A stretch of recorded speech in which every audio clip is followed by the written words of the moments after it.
প্রতি বছরের মতো এবছরেও অনেক হলুদ গাছ করেছি। এর মধ্যে অনেক হলুদ গাছ কিন্তু অনেকটা বেড়েও গিয়েছে। পরে যেগুলো বসিয়েছিলাম সেগুলো কিন্তু চারা খুব সুন্দর তৈরি হয়ে গিয়েছে।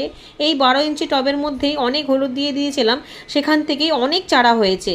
এই 12 ইঞ্চিটার মধ্যে এতগুলো গাছ রাখবো না, কারণ এতগুলো গাছ যদি একসাথে বেড়ে যায় তাহলে হলুদগুলো খুবই সরু সরু হবে, ভালো হবে না, পুষ্ট হবে না।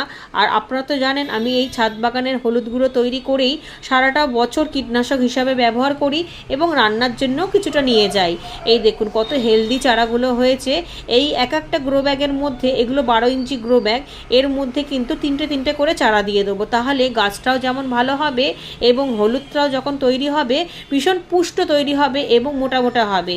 তাহলে আর ওই সরু সরু টুকরো টুকরো হবে না। এইভাবেই কিন্তু প্রতি বছর আমি হলুদ গাছ করি। এবার এক সাইডে রেখে দেবো, যেহেতু বর্ষা চলছে তাই খুব সুন্দরভাবে বেড়েও যাবে এবং